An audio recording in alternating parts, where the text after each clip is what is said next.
आदर्श भिक्षु संघ कैसा हो, इस पर बुद्ध क्या कहते हैं, इस चीज़ को हम आज जानेंगे। एक महत्वपूर्ण कथा इसके बारे में आती है जिसे कहते हैं मार्याचन कथा। मार्याचन कथा आती है चूलवग्गा में, और वहाँ पर संघ की कल्पना की गई। ये मार्याचन कथा कब की है? जब बुद्ध का परिनिर्वाण होने वाला था उसके 3 माह पहले। 3 माह पहले वो चापाल चैत्य में थे, वैशाली के चापाल चैत्य में आनंद के साथ में। तो उस समय कहते हैं कि मार आया था। मार आया था मतलब क्या हुआ था? मार कोई व्यक्ति है क्या? नहीं, बीमारी। मार मतलब गलत विचार, जो गलत मन हमको भटकाता है, गलत विचार देता है, उसे मार कहते हैं। तो मार आया था मतलब गलत विचार आया था, ऐसा विचार जो इंसान को सही राह से भटकाता है। तो क्या कह रहे हैं बुद्ध आनंद के पास में? अभी अभी मार आया है, और उसने कहा, मतलब माइंड में विचार आया था, और उसने कहा कि तुम जैसा चाहते थे 4 सावक संघ की स्थापना करना, या 4 परिषदों की स्थापना करना। परिषद कहा है, 4 परिषदों की स्थापना करना चाहते थे। कौन से 4 परिषद?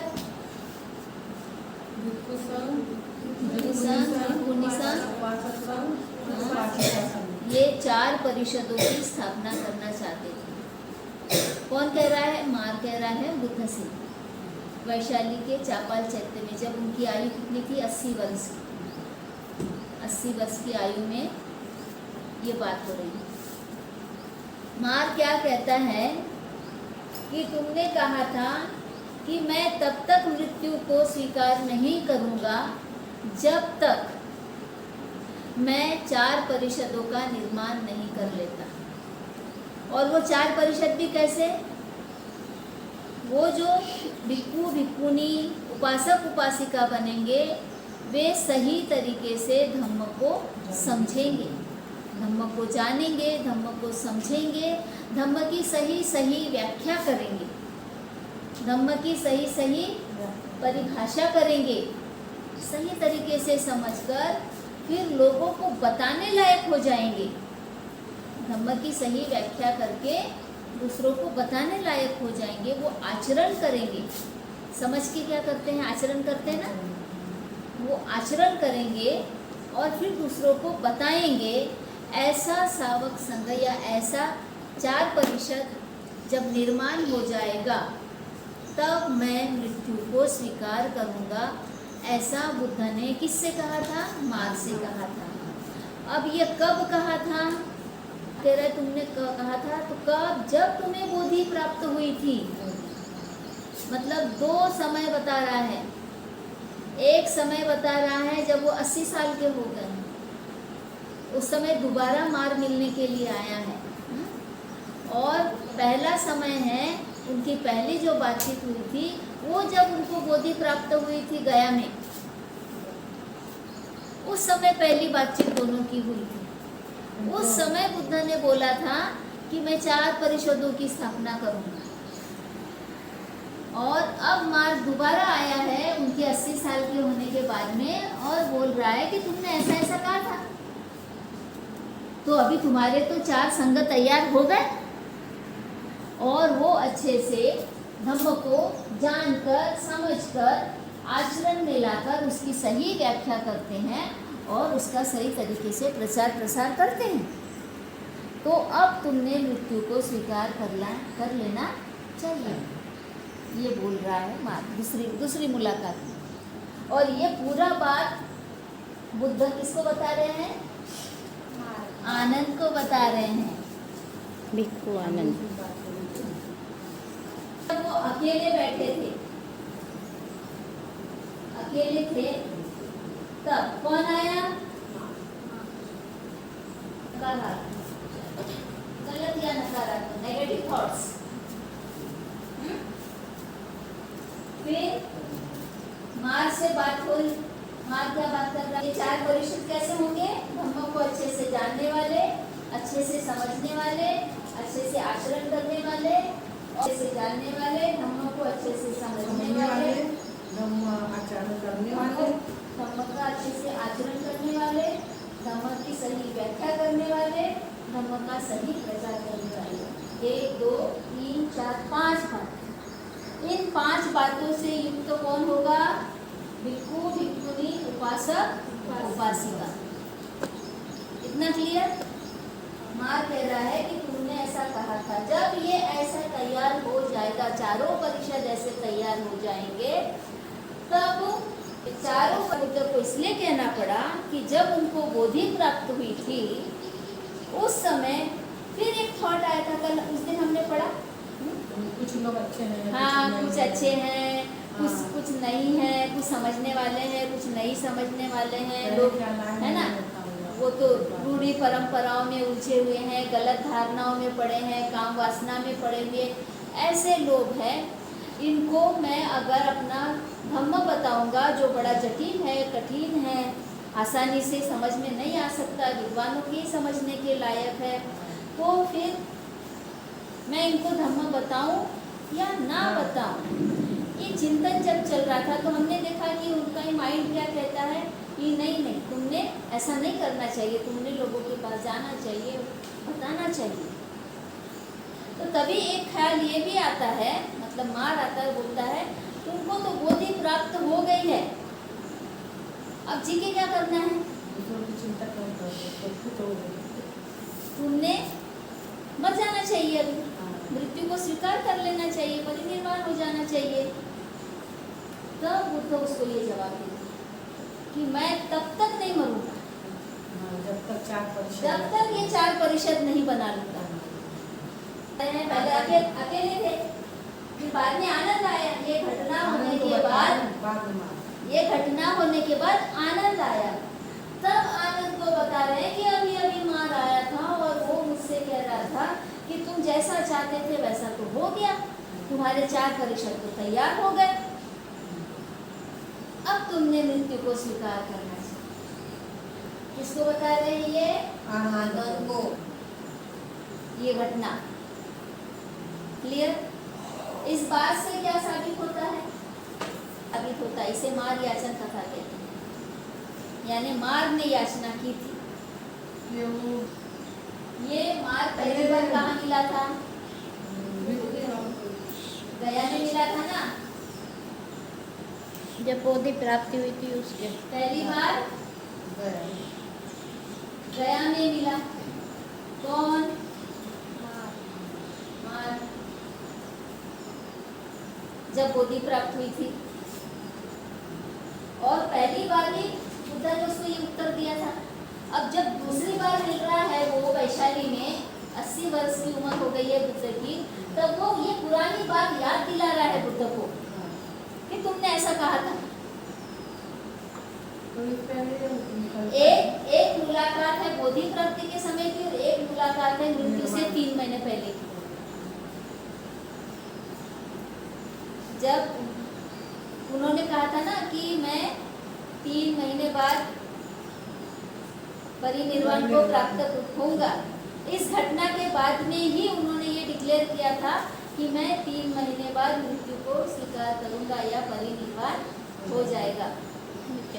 इस घटना के बाद की बात है। यहाँ पर वो पुरानी बात याद दिला रहा है। इस समय भिक्खु भिक्खुनी, संघ, उपासक उपासिका कोई नहीं थे। तो ये चर्चा कब की हो रही है? बोधि प्राप्ति हुई थी तब की चर्चा हो रही है ना। क्या याद दिला रहा है? इस समय तुमने कहा था, ऐसा बोल रहा था। उस समय कोई संघ बना नहीं था, और उस समय उन्होंने ये कहा और ये किया। फिर रहा है कि बुद्ध के मन में पहले से ही भिक्खु संघ बनाने की भी कल्पना थी, भिक्खुनी संघ बनाने की भी कल्पना थी, उपासक उपासिका संघ भी बनाने की कल्पना थी। तभी उन्होंने संकल्प ले लिया था। अब बाकी चीजों पर तो लोग ऑब्जेक्शन नहीं लेते हैं, लेकिन इस पर ऑब्जेक्शन लेते हैं। कहते हैं बुद्ध ने भिक्षुनी संघ बनाने को मना किया था, स्त्री को भिक्षुनी बनने से मना किया था, ऐसा कहते हैं। 4 परिषद कैसे आ गए? 4 क्यों नहीं होने देते, फिर मना किया था तो? 4 पॉइंट है ये। पॉइंट है ना इसमें। अगर उनके मन में स्त्री के बारे में ये भावना होती कि स्त्री भिक्षुनी नहीं बन सकती है, तो फिर मार से ये बातचीत कैसे करते हो? उसमें ये उल्लेख कैसे आता?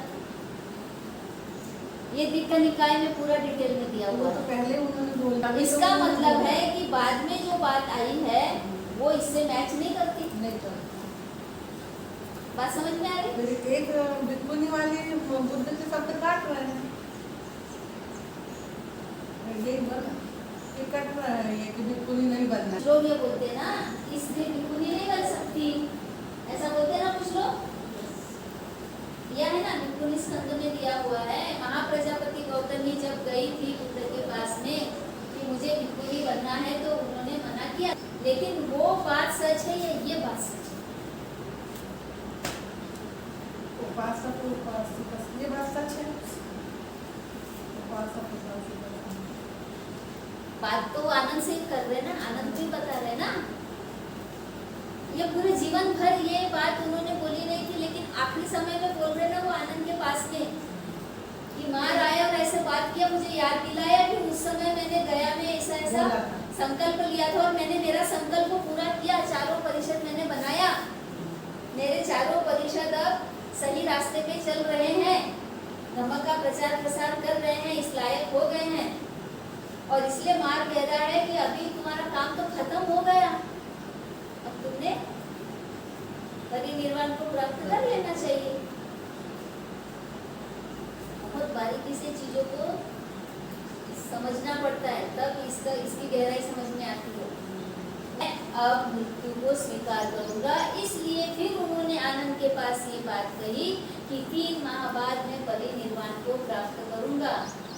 ये सारी घटना आनंद को बताई कि मार अभी आया था और उसने मुझे वो पुरानी बात याद दिलाई, जबकि मुझे अच्छे से याद है। और अब मैं ये ऐलान करता हूँ कि 3 महीने बाद मैं परिनिर्वाण को प्राप्त करूंगा। अब क्लियर? और इससे क्या साबित हो रहा है, ये जब प्रश्न मैं करती हूँ, इसका मतलब ये है कि आज जो लोग कह रहे हैं कि बुद्ध स्त्री के विरोधी थे, स्त्री को भिक्षुनी बनने से मना कर रहे थे, वो बात झूठी साबित होती है। झूठी साबित हो रही है इसके आधार पे वो बात झूठी साबित होती है। उन्होंने महाप्रजापति गौतमी को मना नहीं किया था, बल्कि ये कहा था कि अभी सही समय नहीं आया है। दोनों बातों में अंतर है। अभी सही समय क्या है कि मना नहीं किया। अगर स्त्रियां भिक्षुनी बनती है, अभी आप लोग बने, तो आपको किस किस चीज की जरूरत पड़ेगी? रहने की, खाने की, टॉयलेट बाथरूम की, कपड़े की और क्लासेस की नहीं, ये जरूरतें है ना। यदि स्त्री अगर भिक्षुनी बनती है तो ये सारी चीजें चाहिए ना, उसकी व्यवस्था चाहिए ना। तो ये व्यवस्था नहीं थी, इसलिए बुद्ध विचार करते, क्योंकि संघ कौन सा बना था उस समय? भिक्षु संघ। भिक्षु संघ के साथ में स्त्रियों को रखते क्या? नहीं रखते, अलग व्यवस्था करनी होती ना। तो अलग व्यवस्था की जरूरत थी, इसलिए उनको पहली बार मना किया था। क्योंकि पहली बार तो अकेली थी, फिर 500 लोगों को लेके गई, 500 महिलाओं को लेके गई दूसरी बार। अब दबाव आ गया, 500 महिलाएं लेके आई तो अब तो कुछ करना ही पड़ेगा। देना ही पड़ेगा इनको। हम अगर कोई स्कूल खोलते बोले, सरकार से हमको मदद चाहिए, हम बोलेंगे कि हमको स्कूल खोलना है, तो सरकार क्या पूछेगी? क्या तुम्हारे पास में स्कूल बनाने के लिए जमीन है? क्या तुम्हारे पास में बिल्डिंग बनाने के लिए पैसा है? क्या तुम्हारे पास में स्कूल के लिए विद्यार्थी है? कितने विद्यार्थी है? अगर हम बोलेंगे एक ही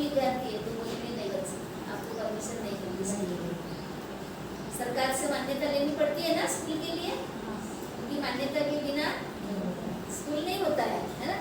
तो एक ही विद्यार्थी रहेगा तो देगी क्या सरकार मान्यता? नहीं देगी। तो फिर क्या पूर्व तैयारी करनी पड़ती है मान्यता लेने के लिए? पहले जमीन निश्चित करनी पड़ती है, कुछ छोटा मोटा बनाना भी पड़ता है, क्लासरूम के लिए, टॉयलेट के लिए, ऑफिस के लिए छोटा मोटा बांधकाम करना पड़ता है। फिर वहाँ पर हमको विद्यार्थी दिखाने पड़ते हैं, 20, 25, 30 ऐसे विद्यार्थी दिखाने पड़ते हैं, तब जाके वो सारा रिकॉर्ड होता है और हम काम भी शुरू कर देते हैं। देखो हम ऐसे इतने विद्यार्थी हमारे पास पढ़ने के लिए आ रहे हैं, तो अभी आप हमें मान्यता दीजिए। तो वो पूरा रिकॉर्ड चेक करते हैं, इनके पास जमीन है कि आपके पास सारी सुविधाएं हैं क्या बच्चों के लिए, और बच्चे कितने हैं, टीचर्स कितने हैं, ये सारा देखते तब मान्यता मिलती है। तो महाप्रजापति गौतमी ने क्या किया?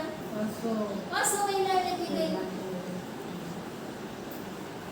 और जब ये भी बुद्ध को ऐसा लग रहा था कि नहीं बोलना चाहिए, उसके भी पीछे कारण है। तो कारण क्या बता रहे हैं वो कारण बता रहे हैं कि संघ में भिक्षुनियों के आने से कुछ कलह हो जाएगा, झगड़े हो जाएंगे। आज हम बहुत सारी बातें देखते हैं कि ऐसा हम कुछ करना चाहते हैं, लेकिन दूसरे लोग बोलते हैं आप तो सही कह रहे हैं, आपकी बात तो सही है, करना चाहिए, लेकिन क्या है कि कुछ लोग इसका विरोध करेंगे ना। बुद्ध कह रहे हैं कि स्त्रियों के संघ में आने से संघ के भीतर कुछ विवाद हो जाएगा, कलह हो जाएगा। अब कौन से संघ की बात कर रहे हैं? बिल्कुल संघ में ही विवाद होता है, क्योंकि उनकी मान्यताएं क्या थी कि स्त्री सन्यासी नहीं बन सकती। पुरुषों की मान्यता क्या थी उस समय में कि स्त्री भिक्षुनी नहीं बन सकती। लोगों की समझ है ना, मानसिकता यही है ना कि वो सन्यासी नहीं बन सकती, उसका काम है शादी करना, बच्चे पैदा करना, गृहस्थी संभालना, ये काम है। जो उस समय वैदिक संस्कृति थी उसके तहत तो स्त्रियों को ये अधिकार ही नहीं था। और जो संघ में आए थे वो बहुत सारे उसी विचार, इसलिए तो बुद्ध बोल रहे हैं कि संघ में विवाद हो सकता है।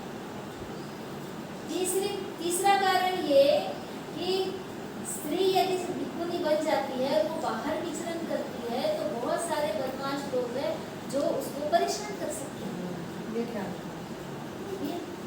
मतलब उसकी सुरक्षा की दृष्टि से वो भी सोचने वाली बात थी, उससे सुरक्षा कैसे देंगे। अभी हम कैसे यहाँ पे आए, कोई हमारे क्लासरूम में बिना इजाजत के नहीं आ सकता, ये सुरक्षा दी जा रही है ना, है ना। शाम के समय कोई हमारे पास में नहीं आ सकता, कोई पुरुष नहीं आ सकता रात के समय, ये सब सुरक्षा की दृष्टि से बनाए गए नियम। तो ऐसे बहुत सारे जो संभावनाएं थी, खतरा था, उसको देखते हुए सोच रहे थे। आनंद ने तो प्रश्न किया ना कि क्यों तुम आनाकानी कर रहे हो, क्या स्त्रियां अभी आपकी बात वो निर्वाण को प्राप्त नहीं कर सकती, वो ज्ञान प्राप्त नहीं कर सकती? तो बुद्ध का उत्तर है कर सकती है, स्त्री पुरुष में कोई भेद नहीं है, उसको भी वैसे ही बुद्धि होती है, वो सब कर सकती है, ज्ञान ले भी सकती, दे भी सकती, निर्वाण को भी प्राप्त कर सकती है। ये सब बातें हुई है उनकी।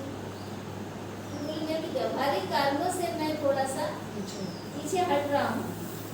तो फिर आनंद ने सुझाव दिया क्या व्यवहारिक कारण है, अगर तुम्हें ऐसा कुछ लग रहा है तो क्यों ना कुछ नियम बना लो।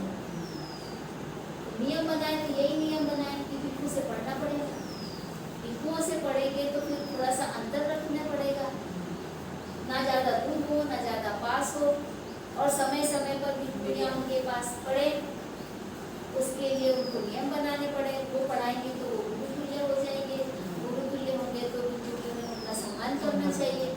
ऑब्वियसली पढ़ाने वाले का सम्मान करना ही चाहिए, चाहे स्त्री हो चाहे पुरुष हो, भिक्षु हो चाहे भिक्षुनी हो, उस समय भिक्षु थे इसलिए कहा कि भिक्षुओं का सम्मान होना चाहिए।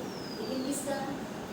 सीनियर थे, पढ़ाने वाले थे, उनका, बाद में आने वाले का नहीं, सामने का तो बिल्कुल नहीं। सामने तो ये बात समझ में आई कि बुद्ध पहले ही सोच चुके थे कि भिक्षुनी संघ का निर्माण करना है। अब मैं अपने मूल विषय पर आ गई, स्थापना। आदर्श भिक्षु संघ बोल रहे हैं तो उसमें भिक्षुनियाँ भी आ जाती हैं, चाहे ये चारों परिषद, ये चारों परिषदों की बात हमने की है, इसमें ये गुण जो बताए चारों के लिए समान गुण बताए हैं कि वो धम्म को अच्छे से समझे, है ना, अच्छे से जाने, अच्छे से समझे, उसकी सही तरीके से व्याख्या करे, उसको आचरण में लाए। यही अपेक्षा है ना चारों संघों से, तभी तो वो आदर्श होगा, नहीं तो बना के फायदा क्या। तो यहाँ पर बुद्ध और उनका धम्म में बाबा साहब ने कहा है कि बुद्ध ने एक आदर्श भिक्षु की कल्पना की थी। उसके तहत वो क्या कह रहे हैं, बुद्ध ने स्वयं ही भिक्षुओं को कह दिया कि वे भिक्षुओं को किसी रूप में देखना चाहते थे। उन्होंने कहा था, बिना संयम और सत्य के, बिना संयम और सत्य के अपने आप को चित्त मलों से परिशुद्ध किए बिना जो काषाय वस्त्र को धारण करता है वह काषाय वस्त्र धारण करने के योग्य नहीं है। आदर्श कैसा होना चाहिए, चाहे भिक्षु, बिना संयम और सत्य के, ये हो गया। दूसरा, अपने आप को चित्त मलों से परिशुद्ध किए बिना, सच को समझने वाला, सच को बोलने वाला होना चाहिए और चित्त मलों से परिशुद्ध होना चाहिए। यदि ये चार बातें नहीं हैं, इसके बिना जो काषाय वस्त्र धारण करता है वह काषाय वस्त्र धारण करने के योग्य नहीं है। तो क्या करना चाहिए, काषाय वस्त्र निकाल देने चाहिए। कैसे संयम, जिसका चित्त चित्त कैसा होना चाहिए, हाँ, और सत्य, सत्य मानने वाला, सत्य बोलने वाला, सच की राह पे चलने वाला। संयम कैसे रखोगे, कुछ भी अच्छा लगा तो करना है, मन आया तब उठ के जाना है, मन आया तब रहना है, मन आया तब चिखना है, चिल्लाना है, मारपीट करना है। ये संयम हुआ क्या? अगर ऐसी या भिक्षु नहीं होगी, जब वो संयम रखेंगे, सत्य की राह पे चलेंगे और चित्तों से। किंतु जो संयम और सत्य से युक्त होकर अपने आप को चित्त मलों से परिशुद्ध करके काषाय वस्त्र को धारण करता है वह काषाय वस्त्र धारण करने के योग्य है। इसी बात को सकारात्मक तरीके से कहा है। जो बिना संयम के होता है, जो परिशुद्ध नहीं होता है, वो ये वस्त्र धारण यदि करता है तो वो योग्य नहीं होता। लेकिन जो इन दोनों बातों से युक्त होता है, यानी कैसा होता है युक्त होना, मतलब किससे युक्त होता है, संयम से और सत्य से और मलों से शुद्ध, परिशुद्धता से, चित्त मलों से परिशुद्ध, परिशुद्ध है ना, चित्त। तो ये व्यक्ति काषाय वस्त्र धारण करने के योग्य होता है।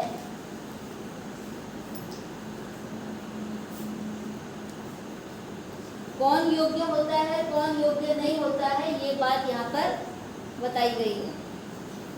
उसके बाद कह रहे हैं, एक आदमी केवल इसलिए भिक्षु नहीं कहला सकता क्योंकि वह दूसरों से भिक्षा मांगकर खाता है।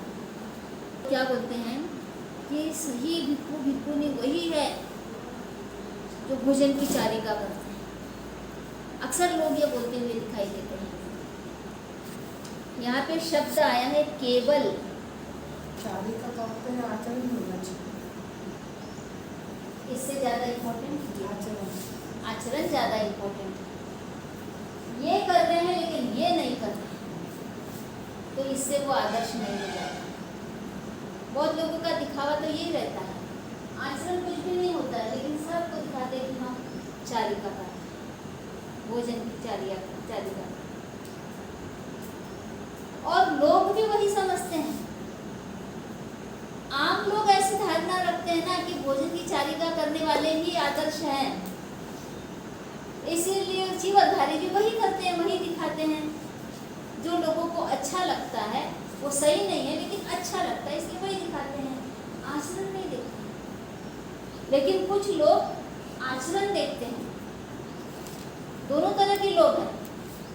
कुछ लोग धम्म का आचरण कर रहे हैं कि नहीं ये चेक करते हैं, और कुछ लोग केवल ये देखते हैं। समझ रहे? ये नहीं किया तो भी चलता है, लेकिन ये जरूरी है। ये कहना चाह रहे हैं चलता, इसका बहाना चल जाएगा। मैं चल नहीं सकता, मैं बूढ़ा हो गया हूँ, मैं बीमार हूँ, मेरे पेट में दर्द है, इसका बहाना चलेगा, लेकिन ये बहाना नहीं चलेगा। कोई ये नहीं कह सकता कि नहीं नहीं मैं तो थोड़ा सा बीमार हूँ, तो मैंने थोड़ा सा झूठ बोल दिया तो क्या हो गया, मेरे पेट में दर्द था इसलिए मैंने झूठ बोल दिया, मैं डर गया था इसलिए मैंने झूठ बोल दिया। ये चलेगा क्या? नहीं चलेगा। यहाँ कोई बहाना नहीं चलता। तो आदर्श भिक्षु या भिक्षुनी वही होंगे जो सही आचरण करें। इसमें उपासक उपासिका भी आते हैं। जो बुद्ध बोल रहे ना कि चारों परिषद कैसे हो गए हैं, धम्म को अच्छे से समझने वाले, जानने वाले, आचरण करने वाले, सही राह पे चलने वाले। तो ये उस समय की बात, 2500 साल पहले की बात। आज ऐसा है क्या? बुद्ध ने तो उस समय ये माना कि सब सही हो गया है, अब मैं जा सकता हूँ। लेकिन ऐसा लग रहा है कि आज भी जरूरत है, क्योंकि आज ये सब काम बराबर नहीं हो रहा है। आज और ज़्यादा जरूरत है। ऐसे हर युग में होती है। इसलिए नए नए महामानव आते हैं, नए नए बोधिसत्व आते हैं, उत्पन्न होते हैं। जब जब इस तरह की घटनाएं बढ़ती है, दुराचार बढ़ता है, तो महामानव बनते हैं, यहाँ निर्माण होते हैं। किसी को वो सही नहीं लगता है तो वो जिम्मेदारी लेता है समाज को सुधारने की। ये अवतरित जिसके साथ ये गुजरती है, जो बीतती है, तो वो अपने आप को वैसा बनाते हैं कि मैं समाज में सुधार लाऊंगा।